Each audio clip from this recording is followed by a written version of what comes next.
É com grande alegria e com a graça de Deus que eu declaro aberta a 5ª sessão ordinária do período legislativo de 2019 do Parlamento Jovem de São Mateus do Sul. Eu passo a palavra à senhorita secretária Amanda Camila para a chamada nominal dos vereadores e, por gentileza, verifique se há maioria absoluta para a votação das matérias. Senhorita vereadora Caroline de Souza Wisniewski. Presente. Senhorita vereadora Poliana Carvalho Ribas. Presente. Senhor vereador Leandro César Guimarães. Presente.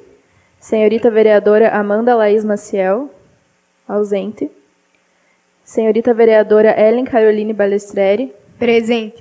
Senhorita vereadora Jaine Eulália de Oliveira. Ausente. Senhorita vereadora Maísa de Oliveira Santos. Presente. Senhorita vereadora Amanda Camila de Paula e Silva. Presente. Senhor vereador Matheus Oliva. Presente. Há maioria absoluta em plenário para a votação das matérias incluídas na ordem do dia. Eu gostaria de convidar para compor a mesa o juiz eleitoral, Dr. André Olivério Padilha.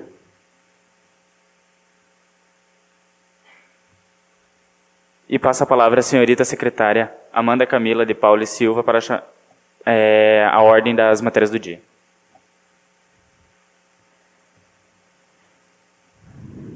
O vereador representante do Parlamento Jovem de São Mateus do Sul, que subscreve no uso de suas atribuições legais previstas na Constituição Federal, Estadual, na Lei Orgânica do Município e no Regimento Interno desta Câmara, vem à presença desta mesa diretora apresentar a seguinte indicação a ser encaminhada ao prefeito municipal Luiz Adir a solicitação de assistentes sociais disponíveis 24 horas por dia para atender a demanda durante a noite e a madrugada.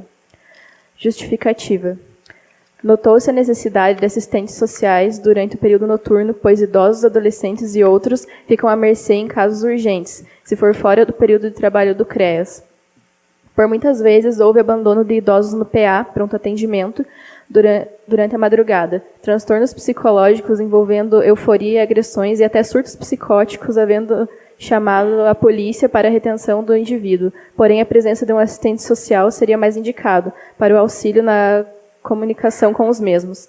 Verificou-se no Conselho Tutelar a demanda que se obtém em horários durante a noite e madrugada e descobriu-se que problemas relacionados a idosos durante a madrugada ou à noite são repassados para eles, pois autoridades, funcionários e comunidade não sabem para quem ligar, quem chamar, não sabe para onde correr, então acaba ligando para o Conselho pedindo o auxílio necessário, tirando-os de suas funções. Isso prova que faz-se necessária a disponibilidade de assistentes sociais 24 horas por dia. Ante o exposto, conto com o apoio dos nobres pares na presente aprovação da indicação. Essa indicação foi feita pela vereadora Poliana Ribas. Vereadores que tiverem alguma questão a ser esclarecida sobre a matéria, que por gentileza se manifestem. Com a palavra a vereadora Poliana. Boa noite a todos. Eu acho que eu dei bastante detalhes na minha justificativa ali, que a Amanda já leu. Eu achei, na verdade, que existia assistente social 24 horas por dia no município, assim como em outras cidades existem. Aí eu fui verificar e não existem. Aí, nesse meu processo de procurar saber mais, eu acabei descobrindo que existem várias demandas que realmente... E um número que me deixou bem preocupada foi o número de idosos, o número de abandono de idosos pela família em alguns locais, inclusive no pronto atendimento. E isso seria necessário um assistente social para encaminhar o idoso, para ligar para a família, uma assistência mais especializada, né, do que polícia, ou a saúde, ou a comunidade. Então, eu acho bem legal se tivesse como a nossa cidade ter assistente social 24 horas, fazendo um rodízio, né, de... Alguns turnos, algumas pessoas trabalham de manhã, outras trabalham à noite, de madrugada, ficando em casa, né? Esqueci a palavra. Quando você fica pronta, quando você fica em casa esperando, caso surja algum problema, você vai. Então, seria bem legal se o nosso município disponibilizasse esse tipo de profissional 24 horas por dia.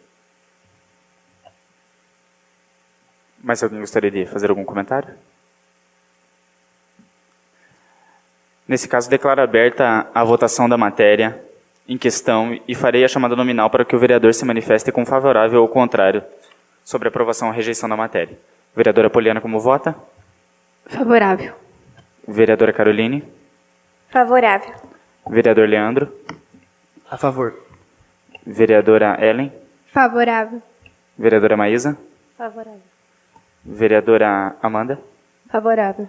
O vereador Matheus vota favorável. Declaro aprovada a indicação por 7 votos e 2 abstenções. E passo a próxima votação à senhorita secretária. Requerimento referente à indicação apresentada e aprovada em plenário na data de 30/5/2019, consistente na disponibilização de um profissional da área da saúde mental nas escolas públicas do município. A vereadora representante do Parlamento Jovem de São Mateus do Sul, que subscreve no uso de suas atribuições legais previstas na Constituição Federal e Estadual, na Lei Orgânica do Município e no regimento interno desta Câmara, vem à presença desta mesa diretora apresentar o requerimento para que o Parlamento Jovem de São Mateus do Sul aprove o envio da indicação apresentada e aprovada em plenário na data de 30/5/2019, consistente na disponibilização direta de um psicólogo para colégios públicos do município ao gabinete do deputado estadual, senhor Emerson Bacil, considerando que durante a visita do Parlamento Jovem à Assembleia Legislativa do Estado, na data de 17/6/2019, referido deputado solicitou à subscritora o envio da indicação para ser anexada ao seu projeto de lei, que tramita com vistas ao objetivo semelhante nas escolas da rede pública estadual de ensino. Algum vereador gostaria de fazer algum comentário? Com a palavra, a vereadora Amanda. Então, na nossa sessão passada, eu fiz uma indicação, como eu citei aqui, referente à disponibilização de um psicólogo nos colégios públicos do município. E nós tivemos uma viagem onde a gente visitou a Assembleia Legislativa e lá eu vi que o deputado Emerson Bacil teria feito um projeto também a respeito da inclusão de psicólogas nos colégios públicos do Estado. Aí eu cheguei a comentar com ele sobre isso, né, porque é interessante, são projetos semelhantes, só que da minha competência é no município, a dele é estadual. Então, ele pediu para que encaminhasse um ofício para que ele anexasse junto com o projeto dele o nome do Parlamento Jovem e o meu nome nesse projeto, já que havia essa semelhança. Mais alguém? Então, eu coloco em votação o requerimento em questão. Vereadora Poliana, como vota? Favorável. Vereadora Caroline? Favorável. Vereador Leandro? A favor. Vereadora Ellen? Favorável. Vereadora Maísa? Favorável. Vereadora Amanda? Favorável. Vereador Matheus vota favorável. E declaro aprovado o requerimento por 7 votos e 2 abstenções. Agora, eu gostaria de passar a palavra ao Dr. André para fazer uma palestra sobre as urnas eletrônicas. Boa noite a todos. Presidente, na sua pessoa, cumprimento os demais vereadores mirins. É sempre um prazer poder contribuir. Peço a licença de poder ficar em pé para proferir a palestra. Mas é claro. Eu sou um pouco informal e não gosto, apesar de ser juiz de direito, de muita formalidade. O assunto que me passaram para eu falar seria sobre a segurança da urna eletrônica. Porque foi o tema-chave de todos os grupos de família no dia da eleição do primeiro turno do ano passado. Né? Não teve um que não recebeu um videozinho de alguém falando de fraude, isso tudo. E foi um pé no saco, principalmente para quem trabalha na Justiça Eleitoral, porque a gente, do nada, surgiu uma demanda que não existia, de fake news, que a gente teve uma preparação muito grande para atuar na questão das fake news, mas entre os candidatos, né? Sobre o impulsionamento na internet, enfim, a internet, por incrível que pareça, ainda é um campo novo, né, para a atuação da Justiça Eleitoral, e é novo por quê? Não porque a internet seja tão nova assim, mas porque quem faz as leis geralmente é o pessoal mais velho do Congresso, eles não estão habituados à internet, então as leis não servem para a internet, acaba sendo um campo fértil para acontecer coisa errada, a gente se preparou bastante sobre isso, mas as fake news voltaram contra a própria Justiça Eleitoral, foi terrível. Terrível para nós. Foi uma das piores eleições de fazer, não pelo trabalho, mas pela chatice, pela incomodação que decorre da ignorância das pessoas sobre uma coisa que já está há tanto tempo funcionando. Eu queria já deixar bem aberto para a plateia, né, e para os vereadores, se tiverem dúvidas, esclareçam aqui hoje sobre como funciona a urna, enfim, sobre a segurança do voto. Que a ideia é pôr uma pá de cal nesse assunto e resolver, né? E eu vou ser bem sincero, como é de costume, sobretudo, se eu não souber responder, vou dizer que não sei mesmo, né? Eu não sou técnico de computação, então tenho conhecimento limitado nessa área, vou me basear em alguns dados que eu peguei, né? Bom, eu peguei um artigo, eu joguei na internet hoje, assim, no Google, Segurança da Urna Eletrônica, né?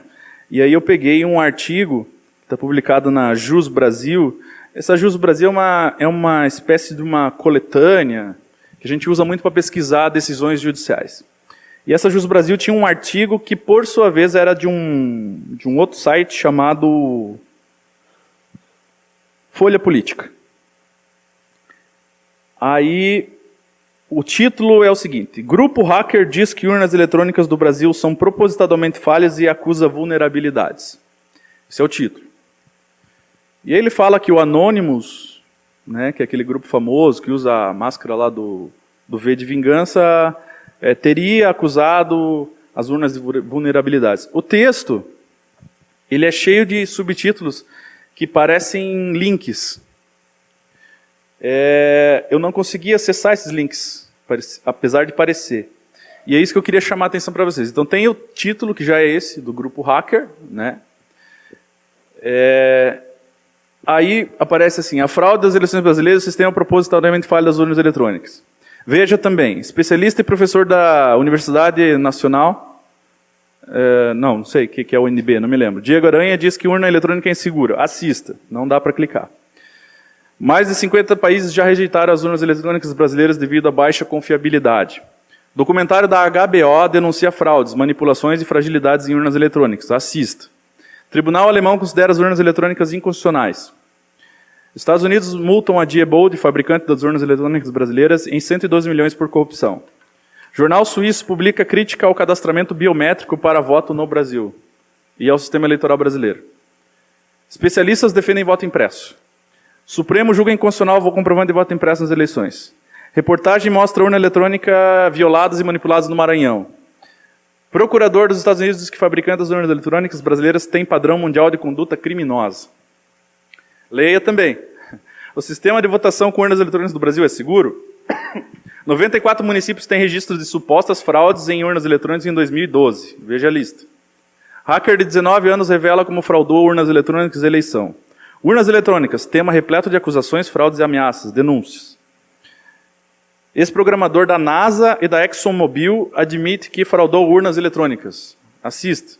Fabricante de urnas eletrônicas brasileiras é investigado por fraudes em caixas eletrônicas do Brasil. Deputado recebe ameaças de morte após denunciar que urnas eletrônicas brasileiras são uma fraude. Como funciona o voto impresso?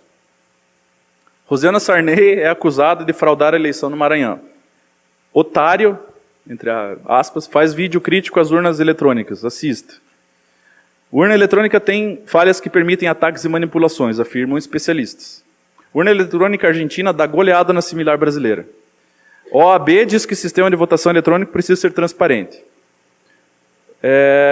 Professor da UNB diz que fraude das urnas eletrônicas é plausível e muito séria. Veja a entrevista completa. Então, todos esses subtítulos estavam no meio, como se fossem links. E não dava para clicar. Né?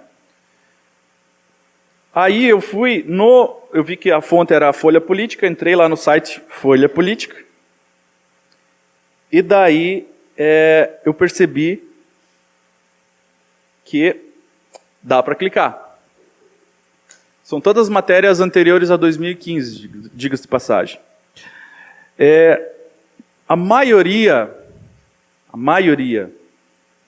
desses que eu falei para vocês ela tem a participação, ou é escrita por um sujeito chamado Amilcar Brunazzo, filho, que se diz engenheiro, que, por sinal, no site dele, o site dele é esse cara aqui, ó, Página do Kika, Meu Sonho de Mim Mesmo.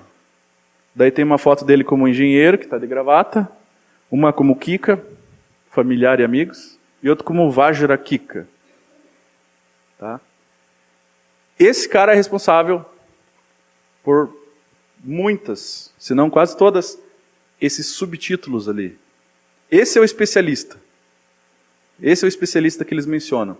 Dele que vem os textos de hacker. Dele que vem os textos de especialista em segurança. Aí, convenientemente, ele tem um livrinho que ele lançou sobre as fraudes nas urnas eletrônicas. Né? Como eu estou imprimindo essa foto para vocês verem o nível de esquizofrenia do sujeito para ter 3 personalidades dele mesmo, né? Numa página que é feita em HTML puro. HTML é um código simples feito em TXT, dá para fazer no bloco de notas.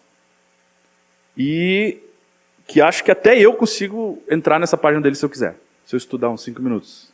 E fazer o que eu quiser na página dele. Então, esse é o especialista que está fazendo tantas críticas assim. Aí você vai ver a matéria, que ela é tão longa assim, mas ela tem 3 parágrafos, se vocês forem olhar. Tem todas essas páginas, ela tem 3 parágrafos. Ela não corresponde ao que está nos títulos, porque ela fala fora as questões alarmistas, assim, do tipo, nossa, é preocupante e tal. No primeiro parágrafo menciona um artigo da Constituição Federal, então, ou seja, o artigo dá isso aqui, ó. Fala de um estudo feito em 2009, que diz que o TSE deveria propiciar um sistema de apuração conferível pela sociedade civil, pois no atual sistema brasileiro é impossível aos representantes da sociedade conferir e auditar o resultado da apuração.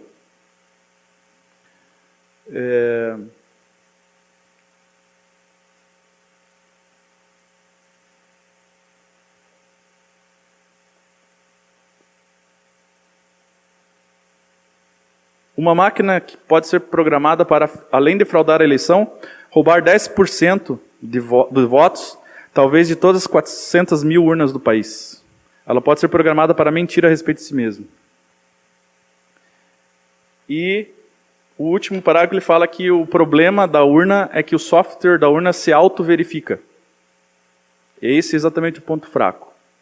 Todas as verificações que são feitas, por exemplo, são feitas... Depende da colaboração do software da urna. Então, eu não consigo imaginar a maneira de fazer uma verificação no software dentro da urna sem acessar o software da urna, né? Mas essa é a matéria que é publicada. Tá? E esse cara que fez. Aí nos vídeos, nesses links todos que eu mencionei para vocês, não dá para saber de onde é que ele tira a informação. Vamos lá. O grupo hacker que ele menciona é o Anonymous. É anônimo. Então, assim, qualquer pessoa que põe aquela máscara do V de vingança, faça um videozinho na internet, é do Anonymous, né? Como é que vai dizer que é? Não tem um registro. Tem o CNPJ, não tem nada. Né? Então, não dá.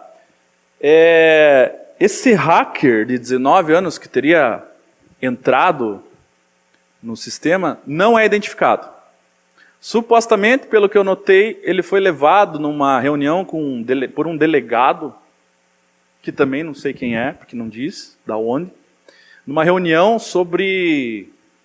uma reunião de engenheiros e arquitetos, feita em 2012. O que os engenheiros e arquitetos do Rio de Janeiro estavam falando sobre urna eletrônica, eu não sei, muito menos por que um delegado foi lá e levou um hacker de 19 anos, supostamente. Né? Enfim, já deu para entender o que eu quero dizer, né, gente? Eu estou falando isso aqui um monte para dizer o seguinte. Esse tipo de material a gente recebe no WhatsApp. E isso é uma coisa que qualquer pessoa pode fazer. Né? Não tem como você combater esse tipo de coisa aqui, porque você vai gerando informações a esmo, com certos pontos pseudo-técnicos, que Se você quiser acreditar, você acredita, né? Só que a questão é essa, ninguém vai lá ver o que está no link. Aonde foi feito esse link, que reunião que foi essa. Então qual que é a autoridade de uma... Porque, veja, não era uma reunião do Sindicato dos Arquitetos e Engenheiros, era uma reunião, estava escrito assim, Reunião dos Arquitetos e Engenheiros do Rio de Janeiro, 2012. O que esse evento tem a ver com um hacker de 19 anos que disse que sequestrou a fibra ótica da Oi e teria violado os resultados das urnas eletrônicas do Rio de Janeiro? Não tem a ver, gente. Não tem como você verificar isso. Você só pode acreditar nisso se você tiver fé no que o cara está falando. Fé no sentido de acreditar em alguma coisa que não tem provas. Então, veja, se você dá fé para esse tipo de informação sem verificar, não existe Cristo no mundo que vai te convencer de qualquer tipo de segurança na internet. Né? Não existe. Não existe porque você não permite uma discussão. E foi exatamente isso que aconteceu agora nas eleições. Tá? Boatos, né, de internet. Quais são as características de uma informação que se trata de um boato na internet? Eu estou pegando um material que é do Centro de Estudos, Resposta e Tratamentos de Incidentes de Segurança na Internet do Brasil. Então, é o Conselho da Internet no Brasil que gerencia. É uma cartilha deles. O site é cert.br, CERT.br. Então, eles fizeram uma cartilha sobre segurança na internet, o que é isso, o que é aquilo, enfim. E eles dão esse material sobre o que caracteriza um boato. Então, primeira coisa, afirma que não é boato. Então, nesse caso, vocês vão ver que sempre está travestido de uma matéria jornalística. Mas essa matéria jornalística não tem fonte e não tem repórter. Ela é nada mais do que um blog, né? Que uma opinião pessoal. E sempre pede para ser levado a sério. Então, a primeira coisa, afirma não ser um boato. Então, ela quer parecer ser uma notícia. Possui um título bombástico, resumido e com destaques em maiúsculo. Por exemplo, o que a Suíça teria que criticar o sistema de biometria da urna brasileira? Que tipo de país faria isso, assim, oficialmente? Mas está lá, né? Omite data e o local. Não possui fonte ou cita fontes desconhecidas. Não apresenta evidências nem embasamento dos fatos noticiados. Vocês vão ver depois que eu falar sobre a questão técnica da urna, como metade do que está dito ali não existe. Apresenta um fato exclusivo, ainda não encontrado em outros locais. Mostra dados superlativos. O maior, o melhor, o pior, o mais perigoso. Explora assuntos que estão repercutindo no momento. Usa URL e identidade visual similares a de sites conhecidos. Aqui está usando o site conhecido, né? Porque esse Jus Brasil ele permite que você publique nele. Então o que eles pegaram? Eles pegaram um site e publicaram no Jus Brasil, para ficar como se fosse do Jus Brasil o artigo, né? Apresenta erros gramaticais e de ortografia, usa imagens adulteradas, não é o caso. Sugere consequências trágicas, se determinada tarefa não for realizada. Pede para ser repassado para um grande número de pessoas. Possui uma grande quantidade de curtidas e compartilhamentos. Esse texto tem 326 mil curtidas. E vem de um perfil site já conhecido por divulgar boatos. Desses itens aqui, 2 não se aplicam a esse tipo de texto, né? Ou seja, tem tudo para ser um boato. Mas vamos lá. Por que não é o boato? Agora eu vou explicar para vocês, se vocês quiserem saber. O Brasil tem 5.570 municípios, né? Vocês já devem ter olhado esses, eu não vou ficar repetindo esses números que estão aí. É enorme. É a maior eleição informatizada do mundo. Pode mudar. Nosso modelo, até 96, era o de votação no papel. Tá? Esse ali é um modelo de como eram as cédulas. Era apenas para o executivo, como você vê no amarelo ali. Porque no legislativo nós temos muitos candidatos, muitos mesmos. Então, você pega, por exemplo, para vereador, às vezes você tem 200, 300 candidatos para vereador. Imagina para deputado federal, por exemplo. senador, né? Nós temos vários, então não teria como fazer uma urna com 1000 opções para colocar o X, né? Então, no legislativo, o que acontecia? Você tinha que escrever o nome do deputado, coisa. Isso gerou o quê? Lá em 57 foi eleito o rinoceronte cacareco, vereador de São Paulo, e o macaco Tião em 88, para prefeito no Rio de Janeiro. Porque as pessoas colocavam o nome lá. Era um voto de protesto, né? Isso no voto impresso, no voto escrito. Pode passar, Ana. Para fiscalizar, era mais ou menos assim, ó. Então a gente pegava, a gente não, né? A Justiça Eleitoral convocava as pessoas para um determinado local e vamos contar. Então aqui a gente ia pegar lá o Polacão, algum ginásio, entupir de mesa e colocar vocês aí para contar os votos e ver o que era. Acontece que, como o voto, ou ele era em X, ou tinha que escrever, e essas pessoas tinham acesso ao voto, tinha os fiscais de partido. E precisava de muita gente para contar. Né? Até a Ana me contou de uma notícia agora, foi aonde? Na Indonésia, né? De maio, né? 100 e poucas, quantas pessoas? 150 pessoas morreram de exaustão na Indonésia conferindo votos, porque não podia parar. Né? Então isso gerava o quê? As pessoas, tinha que ter as pessoas contando, que eram muitas, então é difícil, né? Você vê o que uma pessoa está fazendo ali, imagina. Bom, vocês estão no colégio, né? Tem cola na prova, né? Fiscalizar 40 alunos numa sala já é difícil para não ter cola. Você imagina agora fiscalizar 150, 200, 300, 500 pessoas contando voto. Sendo que tinha que interpretar o voto. Por que tinha que interpretar o voto? Porque às vezes tinha um risco. E aquele risco não era um X, ou era um X. E isso tinha que interpretar se valia aquele voto ou não valia para aquele candidato. Porque o risco poderia ser intencional ou podia ser não intencional. E mais, o fiscal podia estar fazendo o risco. Porque tinha gente que levava embaixo da unha um grafite ou caneta, e aí tinha os fiscais de partido, que ficavam ali em cima, não é o voto, não é o voto, valeu, não valeu, tal. Aí ia para a presidência da junta eleitoral para decidir se aquele voto ia contar ou não ia contar. Né? Pode passar.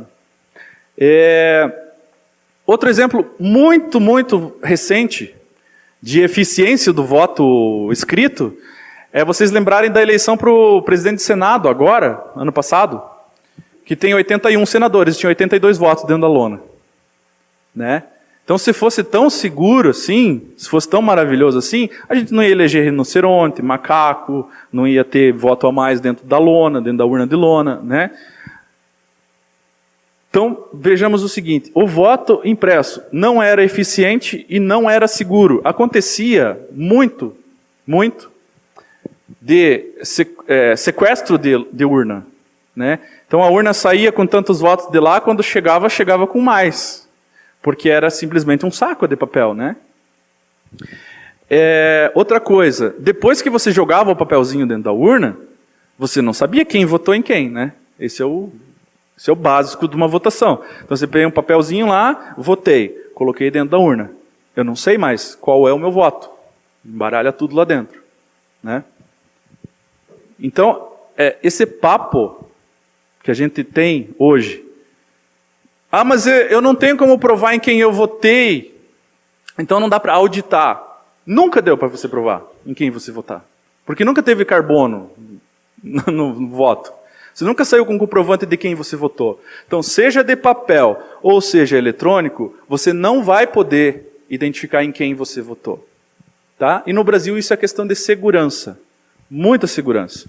Porque nós sempre tivemos problemas de pessoas poderosas, grupos armados, que obrigam pessoas a votar em determinadas pessoas. E se você tivesse o comprovante, ia facilitar para que esse tipo de pressão acontecesse. Né? Então, o voto impresso, ele é o sonho molhado do voto de cabresto. Por quê?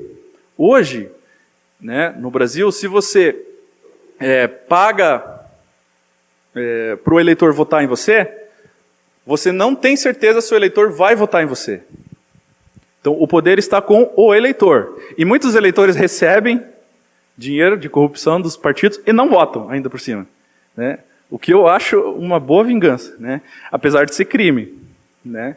É crime, o eleitor receber é crime também. Não vamos deixar, vamos deixar isso bem claro. Mas é uma vingança interessante, o fato do cara receber e não entregar aquilo que ele prometeu, né? Contra um político corrupto. Se você tiver o comprovante de voto, beleza, aí eu não preciso mais pagar se você não me votar em mim. Você vai ter que, eu só vou pagar depois. E se eu não for eleito, eu não pago também. O que você vai fazer? Você vai me processar para me cobrar corrupção? Não tem como, né? Então isso ia gerar uma economia tremenda para os corruptos. E talvez por isso os corruptos queiram tanto que o voto seja identificado no Brasil. E uma parcela muito grande de gente ignorante acha que isso seria um sinônimo de segurança, quando não é e nunca foi e nunca existiu, mesmo no voto de papel. Tá? Então, essa questão da identificação do voto, por exemplo, é uma coisa que é além da urna eletrônica. Né? Ela não está vinculada com isso. A urna eletrônica do Brasil, que é esta aqui, foi feita em 96, né?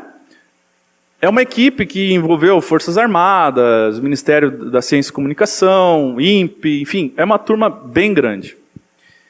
E ela foi interessantíssima, essa questão, porque a urna ela é um equipamento extremamente simples, porque ela tem que ser simples para usar, vocês veem que não tem teclado que presta, né?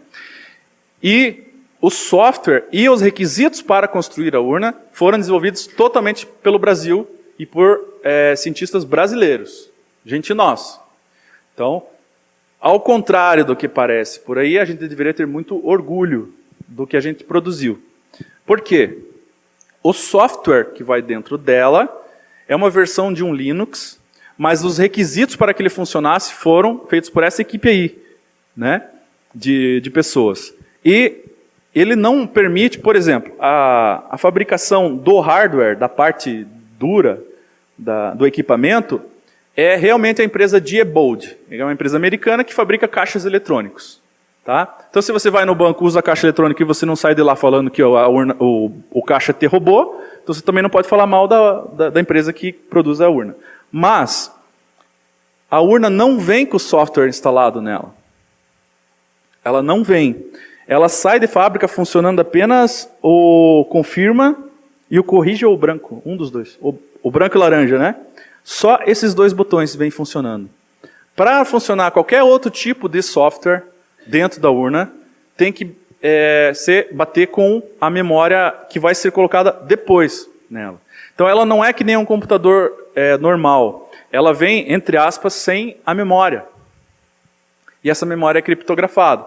Então é só quando ela chega na Justiça Eleitoral que a gente coloca o flash, enfim, que carrega o sistema nela e habilita as outras teclas. Mais do que isso, toda e qualquer ação que é feita na urna, com ela ligada, ela fica registrada num log. Tá? Todas as ações, qualquer uma. Se eu engatar, entre aspas, um pendrive, que não é pendrive, se eu ligar ela, se eu desligar, se eu apertar uma tecla, isso fica num log dentro dela. E a urna usa um sistema de criptografia dos dois lados. O que é a criptografia? Então, mais ou menos para vocês entenderem. Então eu tenho uma senha lá com 1, 2, 3, 4, é a minha senha. A criptografia dela é dupla. Tem uma de 512 bits e outra de 256 bits. Que significa o quê? Cada uma dessas letras aqui, ela significa um código de 512 partes. Então eu tenho que ter uma combinação de 512 partes diferentes e depois de 256 vezes 4 para poder quebrar essa criptografia. Por isso que a criptografia hoje em dia é a coisa mais segura. Por isso que ninguém consegue hackear o WhatsApp, por isso que nem a FBI, nem a NASA, ninguém consegue entrar nas mensagens do WhatsApp, né?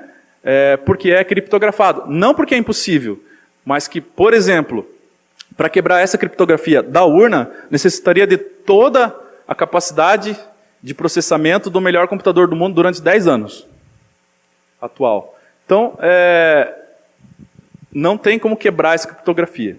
Ó, ali está a diferença da urna e do computador. Tem BIOS, tem processador, tem a memória, mas o que muda é aquele hardware de segurança lá, a flash interna e a flash externa. Tá? Esse hardware de segurança, como ele teve participação das Forças Armadas, da BIM aqui, ele tem um bloqueio para ondas de rádio e interferências eletromagnéticas também, né? Então, assim, não tem como eu acessar.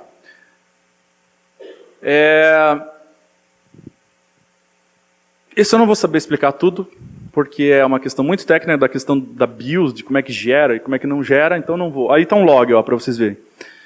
É um log de como funciona a urna, né? Iniciado, enfim, tem tudo lá.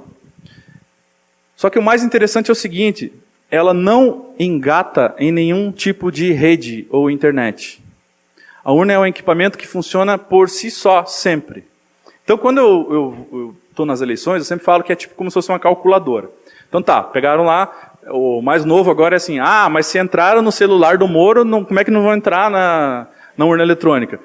Beleza, no celular do Moro entraram, por quê? Porque está na internet. Mas conseguem entrar na calculadora do Moro? Não tem como, porque não está na internet. Não tem nenhuma ligação física externa. Então não tem ligação física, depois vocês podem ver aqui.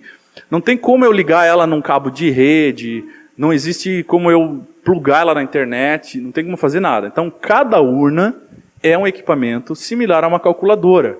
É um pouco mais elaborado do que isso, né? Pouco não, muito.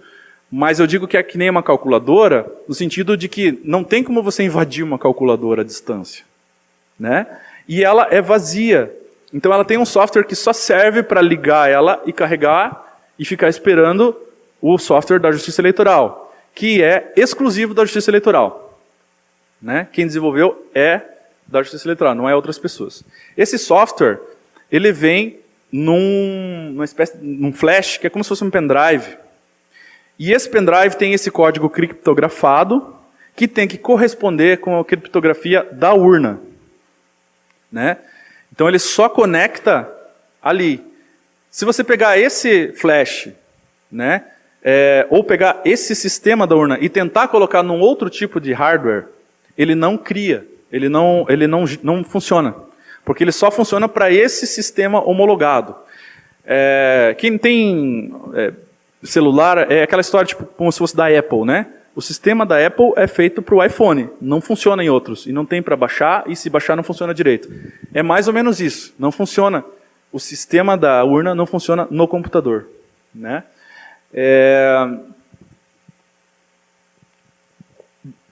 O sistema da urna de carregamento serve para quê? Ela liga, tem o log, né? E você cadastra nela os dados da biometria, hoje em dia, e os dados dos candidatos, né? Então você liga ela e ela tem um modo de, entre aspas, cadastramento disso, né? Quem faz isso é a Ana e o Heitor, lá no cartório. Então ela faz urna por urna, todas as urnas aqui de São Mateus tem que fazer uma por uma, porque ela não tem conexão, né? E qual que é o problema que a gente já viu, por exemplo, na eleição passada? Você pega um pendrive que veio com um código que deveria ser o dessa urna, mas não é. Ele não funciona. Está tudo certo com o pendrive, a gente gera mídia no computador para colocar aqui, baixa o código lá da Justiça Eleitoral, vai colocar na urna, não funciona. A gente teve 4 urnas que não puderam ser utilizadas, não porque elas não funcionam, mas porque o pendrive não tinha o mesmo código que ela não aceitou, né?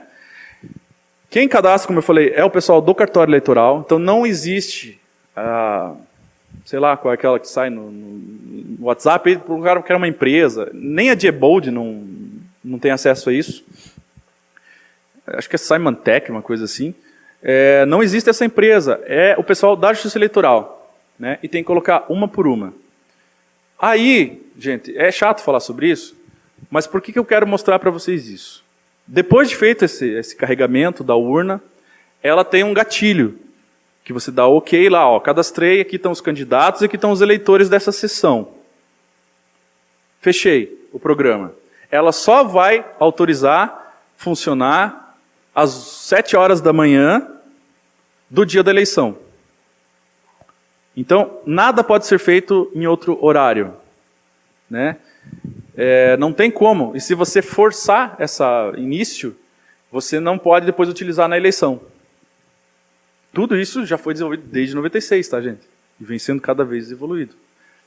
Fora isso, você tem esses 11 lacres, que é um pé no saco, porque eu tenho que assinar todos eles, eu e o promotor.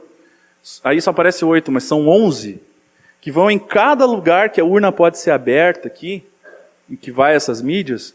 Eu e o promotor temos que assinar um por um, para colocar ali. Então, qualquer acesso físico à urna, para a inserção de algum pendrive ou qualquer coisa assim, milagrosamente, dependeria de romper esses lacres. E isso é feito alguns dias. Quantos dias antes da votação? 1 semana e meia, mais ou menos, né? A gente faz. Depois dessa lacração, da carga e lacração, eu vou lá e testo uma urna aleatoriamente, num módulo de teste. Então, eu, juiz, escolho, dentre todas as urnas de São Mateus do Sul, uma urna de uma sessão, pego o nome do eleitor, o código, e forço uma votação, né? Como se fosse aquele eleitor. Então, pego lá, da Amanda, lá, por exemplo, pego o título dela. Nesse ano eu fui lá, tentava colocar a biometria para ver se entrava, não entrou nenhuma das 3 vezes. Aí liberou automaticamente. Aí eu faço uma simulação de votação, voto em todas as eleições do Executivo e do Legislativo, né?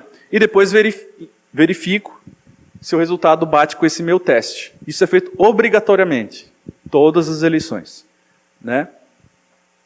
Então, o que eu quero dizer com isso, para encurtar essa história desse papo técnico? Acessar uma urna aqui é um trabalho praticamente impossível, é improvável, e no máximo eu vou ter 200 eleitores, 200 votos. Então você imagine que para um hacker, para um servidor da Justiça Eleitoral, qualquer pessoa, para ele vai ter que burlar todo esse esquema de segurança para ter acesso físico, sendo que essas urnas ficam dentro do prédio do fórum, com fiscalização, segurança, aquela coisa toda. Ele vai ter que ter acesso físico a essa urna, tem que pegar ela literalmente para burlar de alguma maneira, sem deixar rastros, para aproveitar 200 votos. Né? Aqui em São Mateus, se não me engano, são 25 mil eleitores. Né? 32 mil. Contando com o Antônio Linton, não? 39 mil votos. Então o que são 200? Né? Sem contar que o cara teria que fazer isso no prazo depois da cerimônia de carga de lacração, e antes da eleição, e antes da remessa dela para os locais de votação. Né? A janela de tempo dele seria horrível. Né? Então tá bom, beleza. Chegamos à conclusão de que não tem como acessar ela, porque ela não acessa a internet, beleza, não dá, tal. Aí começam aquelas ideias dos tiozão de WhatsApp. Tá, mas e o TRE que faz o código aí? O TSE. Quem me garante que o que está ali, que eu digito ali 25 e não aparece 13 ou 17, para ficar na moda aí? Né? Quem garante é o seguinte, esse código da urna, ele é aberto para o Ministério Público, para a Polícia Federal, para a OAB, para toda essa gente ali, que eu não vou citar todo mundo. Né? É feita uma cerimônia pública, não só nos anos das eleições, todos os anos são feitas essa cerimônia. E desde 96 nunca foi encontrado nenhuma espécie de irregularidade. Tá? Simplesmente por quê? Porque é uma calculadora. A única diferença disso aqui com uma calculadora é que ela faz o que a urna de papel faz. Depois que você digita o voto, ele é embaralhado. Para você não saber. Porque senão você teria como tirar um boletim e saber, tal horário, tal eleitor votou e o voto é tal. Para não ter esse risco no Brasil, acontece esse embaralhamento ali dentro. Mas fora isso, é uma contagem simples. Né? As pessoas que desenvolvem o software de carregar a urna são diferentes das pessoas que desenvolvem o software de totalizar os resultados. Então existe uma fragmentação dessa competência. Né? Outra coisa que acontece em todas as eleições, Na véspera das eleições, o tribunal sorteia aleatoriamente, dentre todas as sessões, urnas para serem auditadas. Então, isso dá um tremendo trabalho também para a gente, porque está tudo pronto com as sessões, as urnas carregadas e tal. Aí você fica morrendo de medo, porque se vai a tua urna, você é obrigado a tirar ela daquele local de votação, fazer o teste com ela e colocar uma outra urna no lugar dela, para garantir que esteja tudo certo. Aí você tem que carregar a outra urna, tudo com os dados certinho e tal, um dia antes da eleição. Né? É um trabalho tremendo. Nunca deu um resultado diferente, desde 96. Tá? Fora isso, quando a gente faz esses testes públicos lá no tribunal, o que a gente faz? Pega estudantes que nem vocês, faz geralmente estagiário, né? Vamos ser bem sinceros. Aí você pega e faz o voto de papel, manda eles votarem em papel.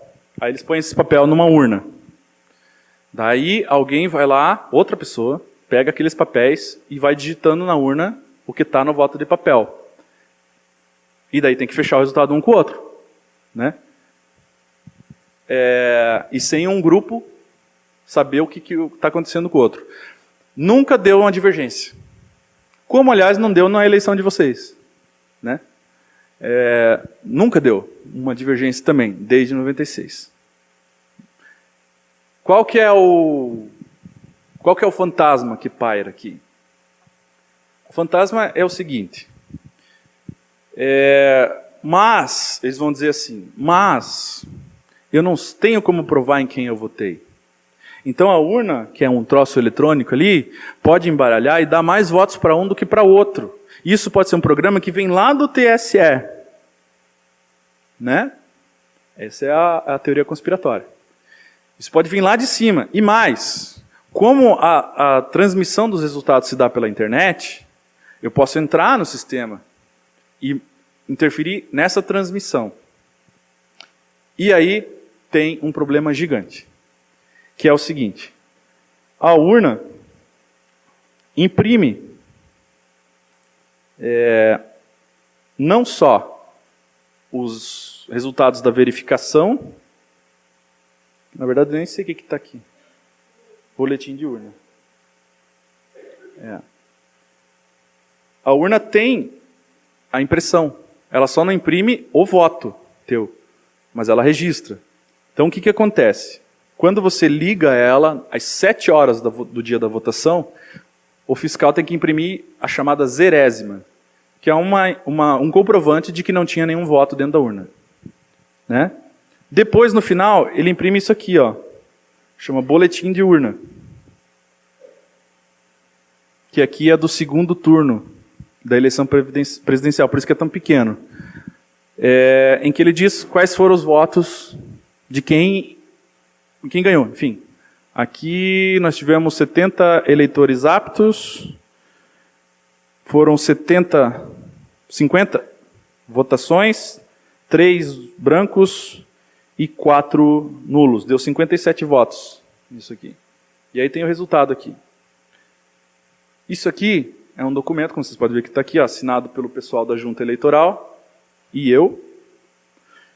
E fica lá num mural da zona eleitoral. Então, a ideia de que não se pode auditar o resultado, ela é afastada por isso. Porque ele foi impresso da urna.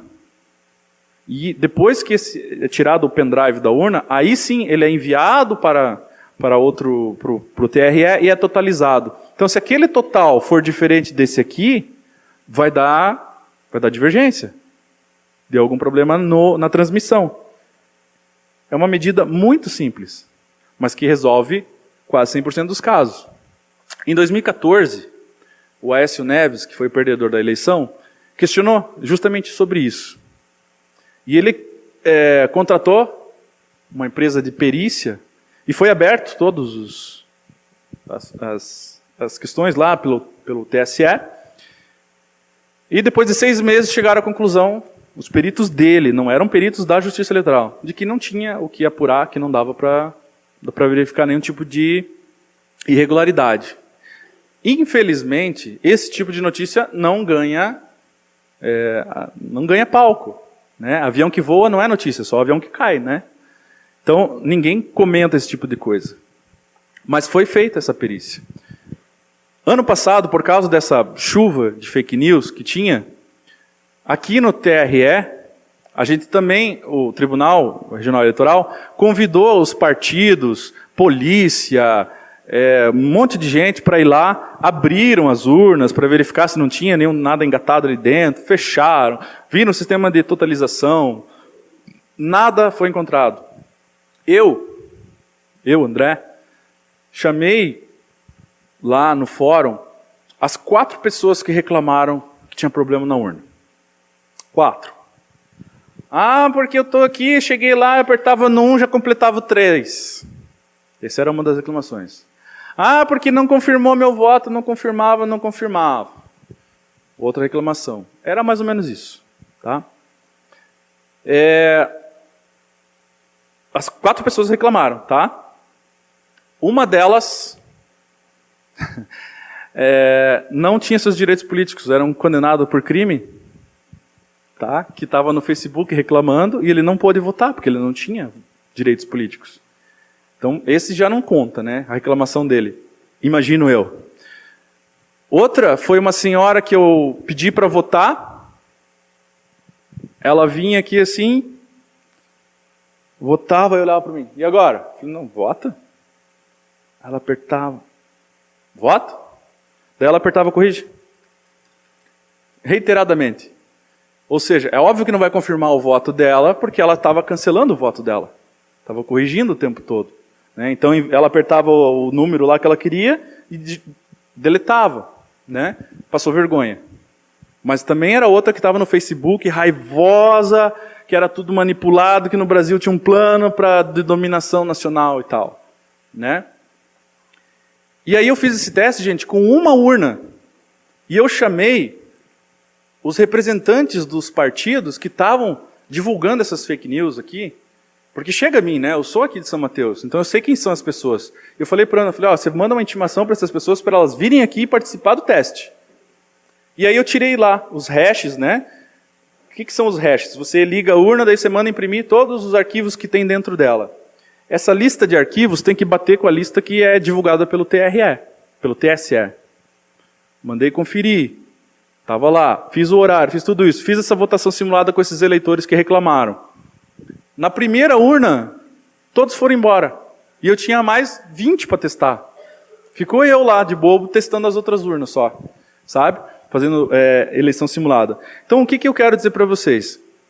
O problema não está na segurança da urna eletrônica, na segurança do voto. O problema está na ignorância das pessoas, que ao invés de se informarem sobre como funcionam as coisas, preferem divulgar notícias falsas, né, balela, preferem criar pânico, tudo, sabe Deus por quê, né?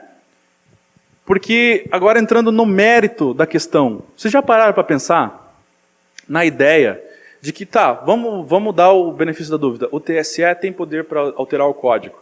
Beleza. Mas, a favor de quem está o TSE? Na última eleição, nós tínhamos o Bolsonaro e o Haddad. Né? Então, eu perguntava para as pessoas, mas essas urnas são tudo fraudadas. Eu falei, mas a favor de quem? Daí a pessoa, não sei. Não, como não sei? Se você está duvidando de uma conspiração, ela tem que ter uma finalidade. Qual era a finalidade? Aí me dizia, mas o Toffoli, que é o presidente do TSE, era advogado do PT, está no STF. Tal. Eu falei, beleza, e o Lula está livre, por acaso? Quer dizer, que conspiração é essa que não tinha condições de liberar o Lula, mas tinha condições de alterar o resultado das eleições na urna? Né? Já outros, porque é do Bolsonaro. Tal. Eu falei, mas quem que do TSE, do TRE, que está apoiando o Bolsonaro? Né? Então, se perguntem vocês, quando vocês receberem esse tipo de informação, vão no mérito da questão. Quem que vai fraudar? Qual é o benefício que vai ter? Né? E o próprio Bolsonaro, o presidente Bolsonaro, é culpado um pouco disso, na medida em que ele, antes das eleições, criticava. Tem que ver, tenho suspeita de fraude nessa urna. Né? E agora eleito, ele não desfaz isso. Quer dizer, O deputado mais votado aqui do Paraná foi o deputado Francisquini, que na hora da eleição estava histérico, chamando polícia, porque eu consegui apreender uma urna, ele estava com o documento assim, eu apreendi, eu vou mostrar como está fraudado isso aqui. Foi o deputado mais votado. Que tipo de fraude é essa que deu todos os votos para ele? Ou foi ele que fraudou? Né? Eu não falo isso como crítica, porque eu acho que a pessoa acredita nisso, sabe? Como crítica destrutiva, não estou falando mal da pessoa. Mas o que eu quero dizer é o seguinte, isso cria nas pessoas um sentimento de pânico que é inexistente, que não existe. E na época da eleição de papel, era muito pior. E o que o nosso sistema tem que ser? Ele tem que ser melhor que o de papel. Eu não quero com isso dizer que a urna é infalível. Tem problema na urna. Ela acaba a energia, estraga a bateria, você pode até perder votos. Né? O que acontece? Ela tem duas memórias, a flecha interna e a flecha externa. Se queimar os dois, perdeu o voto. Agora, a probabilidade disso acontecer é extremamente difícil. É como você jogar uma moeda. Pode dar cara ou coroa, mas ela pode cair assim, não pode? É uma probabilidade. Então não é só cara ou coroa, ela pode cair assim e ficar de pé assim. Agora, a chance disso acontecer é extremamente raro. E a urna ela não é infalível como alguma coisa mecânica. Né? Nessa própria última eleição, nós tivemos problema de gente que cuspiu no número 3 ou no número 7, né? Porque o 1 era igual para todos. Teve gente que cuspiu. Teve outros fluidos corporais jogados ali. Né? E é óbvio que é uma placa eletrônica e dá problema. Né? Aquela história de que estava complementando aconteceu em uma urna, justamente porque tinha defeito na placa, e como só era no segundo turno 13 ou 17, você dava o 1, ele já dava outro número, mas por defeito na placa. E aí, assim que deu, foi substituída a urna. Né? Mas também teve assim, uma senhora no Pedro Éfico, eu fui lá, ela estava já há 12, 13 minutos na frente da urna aqui. E ela dizia que não ia, que estava dando errado, e estava todo mundo nervoso. Aí nessa questão, o que aconteceu? A gente não pode violar o segredo do voto. Não pode ajudar. Você só pode ajudar pessoas que têm algum tipo de deficiência, né? De necessidade especial. Mas fora isso, você não pode ajudar. O voto é inviolável. Quebrar o voto é crime. Mas aquela senhora estava num desespero, suando fria e tal. E não está indo, não está indo, não está indo. Aí estava já uma fila enorme, cheia de gente. Eu falei, senhora, eu sou o juiz eleitoral, posso lhe auxiliar e tal. Eu não vou ver a senhora votando. Mas a senhora permite que alguém lhe auxilie? Eu permito, não tem problema. Daí eu falei para os fiscais, né? Falei, vocês constem em ata isso. Aí chegou, estava a cabine de votação assim, né? E eu fiquei para trás. Chegou outra mulher assim, já nervosa, né? Tá, vota aí, quero ver. Dela, não vai. Dela, tá, mas vota. Não, mas eu estou votando, não vai. Não, filha, não é aí, é aqui, ó. Ela estava apertando na tela. Ela achou que era touch. Né? Só que vocês vejam só, se não fosse essa situação, e veja, não é o adequado isso. Não pode ter uma pessoa vendo a outra votar. Mas se não fosse essa situação, essa pessoa ia sair dali dizendo que o voto dela não foi computado, que foi violado o direito dela, que deu problema. Né? Outra situação muito engraçada que eu peguei foi uma vez no São Mateus, que por minha sorte se resolveu na hora, mas é assim, fica o caderno de votação, antes da biometria, né? Ficava o caderno de votação e o código para liberar para a pessoa votar. Então o cara foi lá, votou, saiu, o outro foi votar. Não, mas está dizendo que já votaram no meu lugar, olha aí, fraude, votaram no meu lugar, né? Aí, por sorte, na hora a gente percebeu o que aconteceu. A fiscal do caderno anotou, liberou o código da pessoa da linha de baixo. Erro humano, totalmente possível de acontecer. Então é um monte de linha, ela liberou a de baixo, e o cara de baixo veio votar e já tinha alguém votado no lugar dele. Só que como a gente conseguiu identificar na hora, eu chamei o cara lá, o que de cima daí ficou sem voto, né? Então eu chamei o de cima, falei, o senhor já votou? Já, está aqui o comprovante. Falei, então o de baixo não votou. Então eu permiti que fizesse essa troca. Mas foi um golpe extremamente de sorte. Mas de extrema sorte. Por quê? Porque calhou dos dois estarem no mesmo lugar na mesma hora. Eu consegui localizar os dois. Se não estivesse, aquele que não pôde votar, pronto. Sabe, justiça eleitoral, todos sem vergonha, votaram no meu lugar, me proibiram, isso dá... E ele ia sair de lá com toda a razão. Eu não estou criticando a pessoa, porque ele ia ter essa impressão mesmo. Como é que eu vou lá votar e tem alguém que já votou no meu lugar? Né? Mas disso, para você dizer que todo o sistema não presta, né, vai uma distância enorme. Enorme. Né? Só o Brasil usa urna eletrônica? Não. Me mostra lá quantos. Eu não decorei. Todos esses coloridos aí usam urna eletrônica.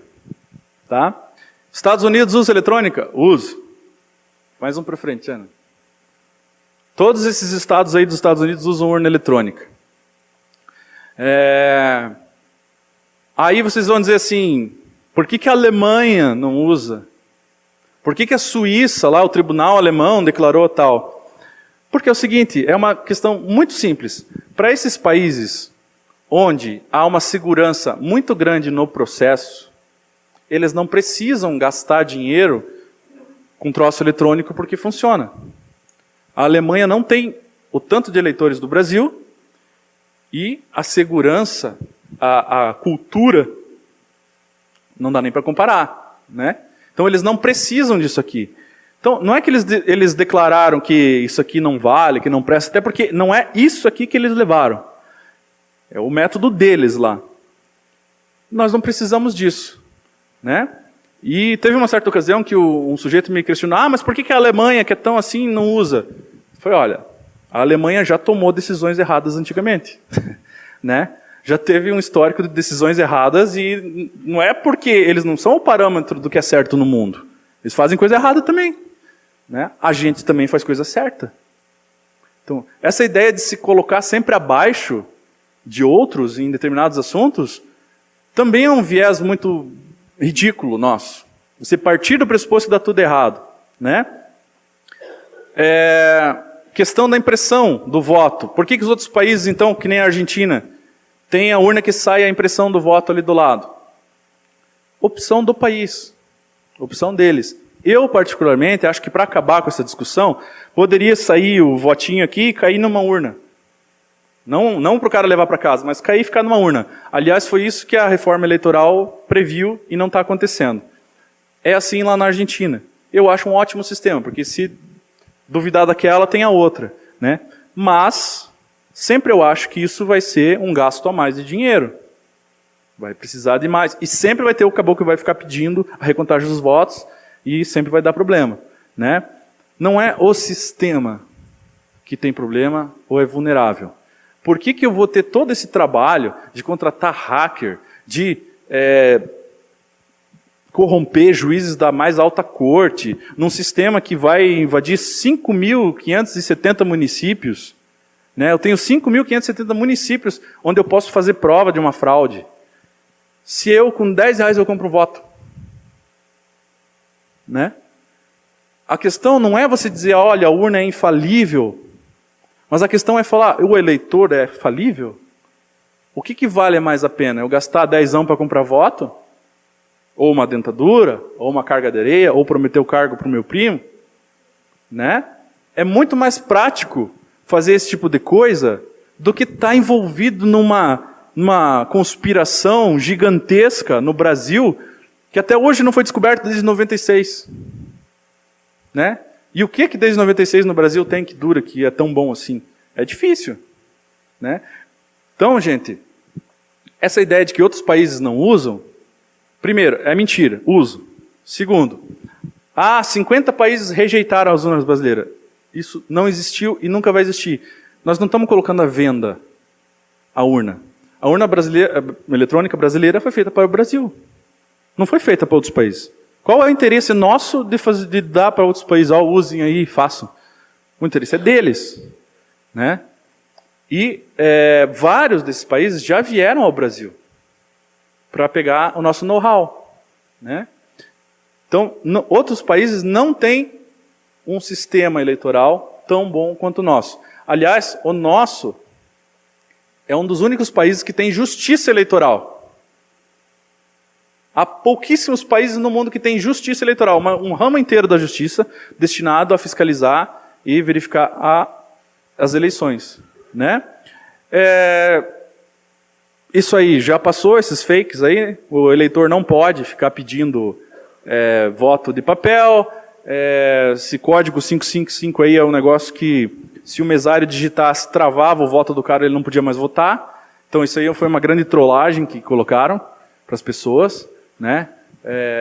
As pessoas vinham ali, não, eu quero o código 555, se fizesse aquilo, ele não podia votar, né? A urna encerra a votação às 17 horas. Não encerra. Ela encerra quando o mesário vai lá e encerra ela, né? A maioria dessas informações aí é mais do que batida, e vocês têm uma ideia com aquilo que eu falei para vocês do tanto de tecnologia que tem, e ao mesmo tempo de tão simples que é a urna eletrônica. E volto a dizer para vocês, quando se depararem com esse tipo de coisa, mas será que não é fraudado? Perguntem, a favor de quem? Né? Eu, particularmente, ganhei algumas apostas de gente que, especialmente todas as que eu ganhei foi do Bolsonaro, porque ele ganhou a eleição, né? Eu falava assim, quem que está fraudando? Não, estão fraudando a favor do PT, a favor do não sei o quê. Então tá, então se o Bolsonaro ganhar, você vai calar a boca e nunca mais falar nada. Daí o Bolsonaro ganhou. Daí o cara, não, mas quase que perdeu. Falei, grande conspiração que a pessoa quase ganha. Né? Não existe, gente. Então vamos ser bem ponderados nessa questão e lembrar que não é o sistema eleitoral, é o eleitor que está com problema e é o eleito. Tá? Tanto é que nós estamos aqui. Foram eleitos com a urna eletrônica, ninguém duvidou. Né? Acho que a Poliana foi a mais votada, né? Não comprou nenhum voto, né? Então, tanto é que dá para usar tranquilamente para vereadores mirins, para os conselhos tutelares, a gente empresta a urna, para a OAB. Nunca teve problema. E mais, o cara vinha aqui e falava, que é absurdo, porque não tem um comprovante de voto tal. Eles vai no caixa eletrônica, tiram R$1.000 e não sai comprovante. E ele não reclama do banco. Né? E o banco está ligado na internet. Por que a gente acredita nos bancos e não acredita no sistema eleitoral? Quer dizer, é paranoia. Tá? É a mensagem que eu quero trazer para vocês. Eu sei que é chato, tem muita coisa técnica, nem eu entendo todos os quesitos técnicos, mas assim, o que eu queria deixar bem claro é segurança do voto. A única segurança do voto é a educação do eleitor. Esse tipo de fake news que rolou nas últimas eleições é balela, é idiotice, é crendice, não tem fundamento, nunca existiu um hacker, tá? Senão eu vou falar, eu sou hacker, eu invadi e eu mudei lá a eleição. E quem garante que não fui eu? Né? Isso aí é que nem vidente que fala que previu depois que aconteceu o negócio. Né? Sempre tem, não é assim que funciona. Né? Não funciona, não existiu. Tem um último fake news que todo mundo sempre fala, mas um hacker entrou e tal. Na verdade é o seguinte, se fazem com frequência auditorias nas urnas e o TSE chama pessoas para tentar invadir e mexer no sistema. A pessoa que mais rapidamente conseguiu invadir e modificar alguma coisa na urna levou 2 horas, com acesso à urna física. Tá? Então o que eu quero dizer para vocês? Se você pegar o melhor hacker que tem, ele vai levar 2 horas para entrar em uma urna. Só aqui nós devemos ter quantas urnas, Ana? 147. Mais de 300 horas aí de hacker mexendo em urna. E o resultado sai em menos de 1 hora. Só não sai antes por causa do Acre, né? Vocês sabem disso, né? Então, a gente já tem o resultado, mas não sai, porque tem o Acre. Então, não dá tempo. Não fecha essa história, tá? Espero que eu tenha ajudado vocês. A gente acaba sendo redundante, porque tem muita coisa. E como eu falei, quando a gente está discutindo com o ignorante, é difícil a gente rebater, porque sempre tem um mais isso, mais aquilo, tal. Então, desculpem, né, pela redundância. Espero que tenham ficado satisfeitos. Se tiverem alguma dúvida, perguntem já, não deixem para depois. Que se eu puder, eu vou responder, certo? Obrigado, gente.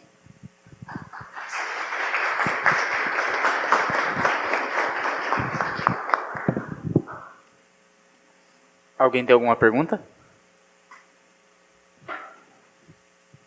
Ninguém? Então, nesse caso eu tenho apenas uma. Doutor, você não acha que essa urna, você disse que ela foi feita em 96, são mais de 20 anos, com todo o avanço da tecnologia, já não está na hora de nós termos uma atualização? A gente tem, né, as mais recentes são de 2014, né? 2015 são as últimas. Porque essa aqui é uma 2010, tá vendo? A urna eletrônica de 2010. A cada eleição vai sendo substituída. Acontece, por exemplo, na questão do voto impresso. A reforma eleitoral determinou que saísse, né, um voto impresso e caísse numa urna. Deveria acontecer isso. Só que na hora de liberar o dinheiro, daí é um absurdo. Porque não pode gastar 500 milhões e tal. E realmente é uma grana tremenda, né, se adaptar a isso. Então, assim, você exigir o equipamento de ponta, então você tem que dar o dinheiro para o equipamento de ponta. E daí começa a gerar esse problema. Então, o que acontece? A cada eleição, as urnas mais antigas são desabilitadas. Então, agora em 2018, as mais antigas que foram usadas em 2008. No ano que vem, essas aqui vão ser as últimas. No outro, e vai sendo sim substituído, a não ser que o STF mude e resolveu implementar a urna com voto. Aí vai ser mudada a urna. Só que o impacto financeiro disso é gigante, né? Como eu falei para vocês, são 5.570 municípios. Cada município tem aí, no mínimo, sei lá, 30, 40 zonas eleitorais. Vocês multiplicam o tanto de urna que precisa, né? De uma vez só vai ser difícil, né? A própria urna eletrônica foi implementada aos poucos. Ela começou em 96, mas em 98 foi usada a primeira vez para a eleição presidencial, se não me engano. E foi indo municípios com mais de 200 mil eleitores, menos, é um troço que foi paulatino, assim, né? Agora, quanto à questão do desenvolvimento, o software em si sempre é atualizado, né? E é isso que gerou também esse problema no ano passado. O que acontece? Como agora tem a biometria, por exemplo, que foi colocado, né? Mais a foto dos candidatos colorida, isso exigiu mais memória da urna. Então, que nem em celular, quando trava, o que acontecia? A pessoa digitava lá o número e demorava para aparecer, daí não aparecia a foto. Daí ela dava clicava assim, confirmar. Daí aparecia a foto, daí confirmava, dava aquele erro de tela, assim. Aí pronto, as pessoas filmaram isso, disseram, não, olha aí, a urna está com defeito, mas na verdade era só um atraso, um delay, em razão do processador dela ser antigo. Isso aconteceu. Então, foi uma coisa que a gente ficou bem chateado, porque poderia ter atualizado, né? Se você ver ali, tem uma entradinha verde, por exemplo, que foi para colocar fone de ouvido para pessoas que têm deficiência. Tem um monte de melhoramentos que vão sendo colocados, mas são aos pouquinhos, né? Porque é muito dinheiro. E o software, cada vez que é feita uma auditoria e é constatada uma nova falha, ele é modificado, né? Então, cada vez ele vai melhorando. É uma tecnologia assim, que é bem interessante, porque é Linux, né? Então ele tem esse código aberto que é mexido pela Justiça Eleitoral. Muito obrigado. Agora eu gostaria de abrir a tribuna e convidar o vereador Leandro para dizer algumas palavras.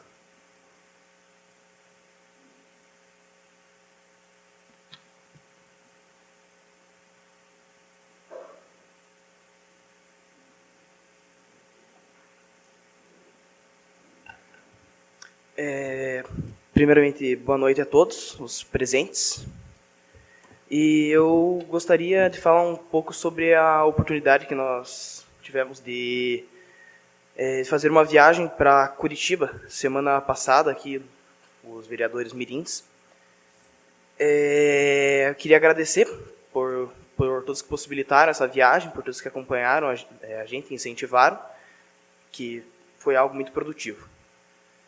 Falar agora um pouquinho sobre a viagem. Nós chegamos em Curitiba e fomos ao gabinete do deputado Tonin, onde fomos bem recebidos. Infelizmente o deputado não estava presente devido ao feriado. Ele teve que se deslocar para Brasília mais cedo. Mas fomos muito bem recebidos, conversamos um pouco com o filho dele. e em seguida já fomos ao Tribunal de Contas, aonde tivemos uma ótima experiência, conversamos com o pessoal lá para entender melhor o funcionamento lá do tribunal, o que ele deve fazer. Visitamos toda a estrutura lá e com certeza foi de grande valia essa visita. Em seguida nós fomos para fazer uma visita na Assembleia Legislativa, onde nós somos recebidos pelos deputados Emerson Bacil e Ademar Traiano. Fizemos uma pequena reunião com eles. Eles fizeram alguns agradecimentos, falaram do projeto, que acham muito interessante. Demos algumas pequenas entrevistas lá, tiveram algumas gravações. E, novamente, toda essa questão de parabenizar o projeto, que é algo muito interessante. Em seguida, nós fomos fazer uma visita no TRE, justamente para entender um pouco mais sobre essa questão das urnas, do processo ali de votação, como funciona. Nós passamos algumas horas lá conversando, foi muito bom. Ouvimos um pouco do que a gente ouviu hoje, nós acabamos ouvindo lá também. Foi muito esclarecedor para tirar muitas dúvidas sobre essa questão, que, como o próprio Dr. André citou, foi algo que causou um escândalo enorme no passado. Eu acho que essa visita foi algo que foi incrível para todos nós conseguimos aprender muito. Foi algo muito benéfico e mostra que aqui nós não estamos apenas de brincadeira, isso não é um projeto, só uma simulação, é algo sério. Nós fomos lá, conversamos, discutimos o projeto, até como a própria Amanda citou hoje, um projeto que foi discutido lá com um deputado. Foi tudo de bom, como dizem, né? Foi algo muito benéfico. E, novamente, eu queria agradecer a todos que possibilitaram essa nossa viagem, a professora Thelma, a Ana, todos que nos acompanharam lá. Muito obrigado.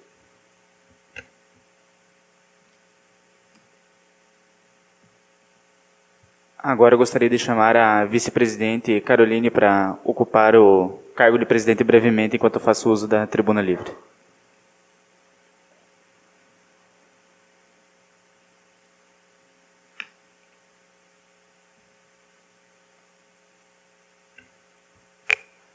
Primeiramente, boa noite.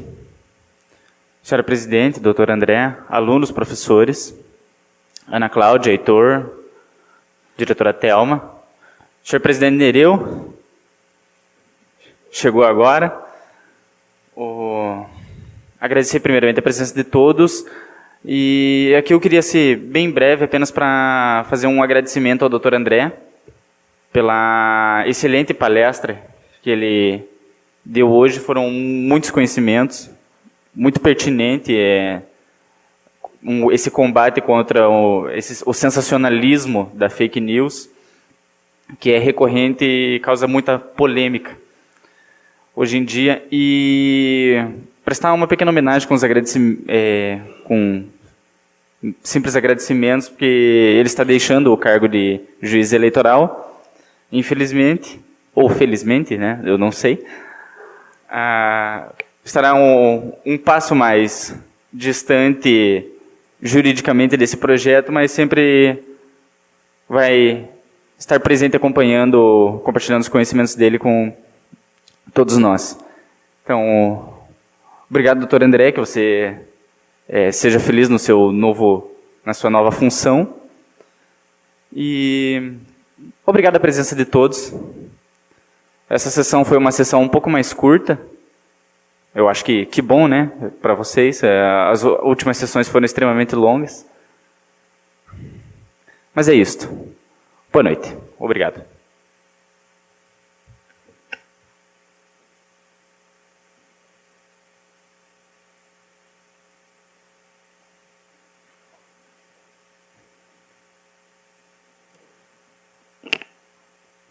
Antes de encerrar a sessão, eu gostaria de deixar um breve recado e comunicar a todos que no mês de julho não haverá a sessão no Parlamento Jovem devido às férias escolares, e então o Parlamento entrará em recesso no mês que vem. O professor Franco gostaria de dizer algumas palavras? Não? Você levantou a mão, pensei que... Bom, mas alguém gostaria de dizer alguma coisa, fazer alguma contribuição? Com a palavra a vereadora Amanda. Quero direcionar minhas palavras também ao Dr. André. Faço as palavras do Matheus as minhas também. Acredito que falo por todos que você trouxe muito conhecimento para todos nós e seremos eternamente gratos. Muito obrigada.